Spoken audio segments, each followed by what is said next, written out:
Hello മച്ചന്മാരെ, പുതിയൊരു വീഡിയോയിലേക്ക് എല്ലാവർക്കും സ്വാഗതം. അപ്പോൾ നമ്മൾ ഇന്ന് എത്തിയിരിക്കുന്ന വേറെ എവിടെയല്ല, നമ്മുടെ കൊട്ടാരക്കരയുള്ള എഴുത്താണി റെസ്റ്റോറൻറ്റിലാണ്. അപ്പോൾ അതിൻ്റെ ഇൻറ്റീരിയർ വരുന്നത് ഈ സെറ്റപ്പിലാണ്. നമ്മൾ ഓൾറെഡി ഒരു വീഡിയോ ഇവിടെ ചെയ്തിട്ടുണ്ട്.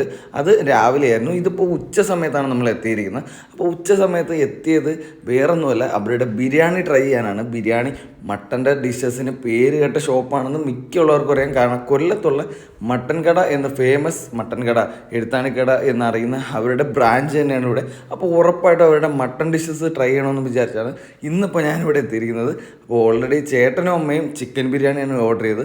ഞാനും അച്ഛനും മട്ടൻ ബിരിയാണിയാണ് ഓർഡർ ചെയ്തത്. അപ്പോൾ ചിക്കൻ ബിരിയാണി ഞാൻ കഴിച്ച് നോക്കി. അത് ഒരു ആവറേജ് ആയിരുന്നു. പിന്നെ ചിക്കൻ പീസൊന്നും ഞാൻ ട്രൈ ചെയ്തില്ല. അത് അമ്മയുടെ അടുത്ത് ചോദിച്ചപ്പോൾ അമ്മ പറഞ്ഞു കുറച്ച് ഹാർഡായിരുന്നു എന്ന് പറഞ്ഞു. ബട്ട് ഈ സാധനം അവരുടെ മട്ടൻ ബിരിയാണി അതൊരു ക്വാണ്ടിറ്റി സാധനമാണ് കേട്ടോ. ക്വാണ്ടിറ്റിയിൽ ഒരു വിട്ടുവീഴ്ചയില്ല. ക്വാണ്ടിറ്റിയിൽ ഇത് അത്യാവശ്യം ബോൺ പീസ് ആണെങ്കിലും ബോൺലെസ് പീസ് ആയാലും എല്ലാം കൂടി ചേർത്ത് 4 പീസ് അവൈലബിൾ ആയിരുന്നു.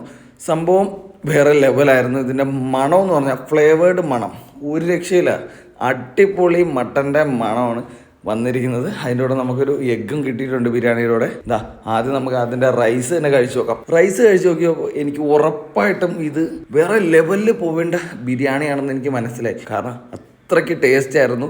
നമ്മുടെ ഒരു കല്യാണത്തിന് പോയിട്ട് മട്ടൻ ബിരിയാണി കഴിക്കൂലേ, മുസ്ലിം കല്യാണത്തിനൊക്കെ കിട്ടുന്ന സെയിം സാധനം അത് തന്നെയാണ്. അത് പക്ക സാധനം. അപ്പോൾ ഉറപ്പായിട്ടും ട്രൈ ചെയ്യുക. അപ്പോൾ അത്രേ ഉള്ളൂ. Tata bye bye, see U.